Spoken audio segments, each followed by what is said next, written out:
So continuing with the whole field networks, we having a auto-associative, hetero-associative memory with us, and we also have a bidirectional associative memory that we will study today. So we have discussed that the whole field network works with the help of or associative memory. Now, what is this auto-associative memory, right? So the definition of auto-associative memory is it is capable of retrieving a piece of data upon presentation of only partial information from that piece of data, right? For example, we have only these a figure having three edges, right?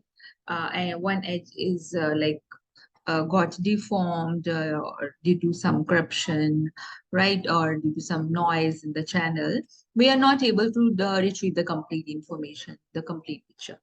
Now, with the help of associative memory, we can able to draw it completely. As we have seen in the previous previous slide, that how we there is a image, complete image of T, and we can easily able to make that a few of the pixels was broken, and we can able to draw that image T completely, right? So it happens like this.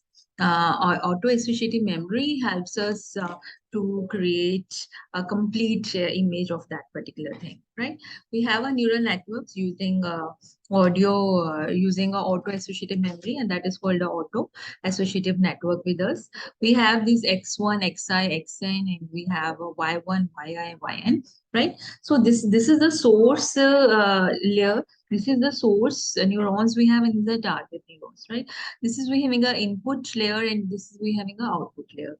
And these are connected with the weights, right? We having a weights 1 to 1, W11, then WI1, then WIN, W1J, right? W1N, WI1, WIJ, WNN, right? Now, this is the auto-associative, means these are the same. The number of nodes at the S are the same as the T, right? So this is a neural network using an auto-associative memory, which is known as an auto-associative neural network, right? Now, let's study about its properties of auto-associative neural network. So regarding its properties, what properties we have with us? We having a training input vector S and target output vector T. Here, this is a input vector S, and this is a target output vector T, right? This is going to train a complete neural network, and this is what from where we are going to get the output, right? So this is a S, this is a T vector. Two vectors we are going to deal with. Now, what next? Next, we have uses a Hebb's rule or an outer product rule to find the weights of an auto-associative neural network. अब वो कह रहे हैं कि weights कैसे calculate करोगे? How you are going to calculate the weights, right? So we will say for calculating the weights, we have a Hebb's rules with us. We're having outer product rule with us. We will apply the formulas of calculating the weights of these rules, and we will work according to that. Then it's saying that the input and the output are connected through the weighted connection, as we are able to see here, right? Then next, what it's saying? It's saying that the input vector has a n inputs and the output vector has a n outputs, right?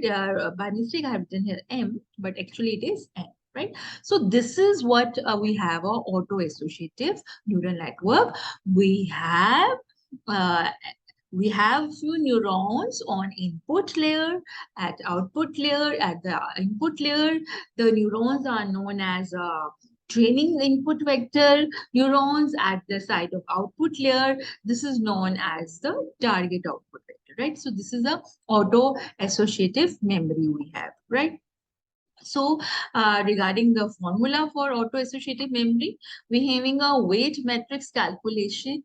The formula will be new weight will be calculated by the addition of the old weight plus the product of input and the output target. The multiplication of both those things and will be added in the previous weight. That will be the one way of calculating the new weight. We will keep on calculating the weights until we make a stable or a we can able to establish a equilibrium in the network, right? Then after that, if we are talking about the outer product rule, what is the formula in case of outer product rule to calculate the weight? We having a formula for that. It will we will take the we will take the multiplication of the two matrices. In case of when we're calculating new weight, we will take the transpose of the source vector, and we got it multiplied it with the target vector. So this will be the way how you will calculate the weight matrix for the auto association networks, right? So this is what we have. Next, we will study hetero associative memory, right? So this is the auto associative memory we have done it, right? Now we will do the hetero associative memory.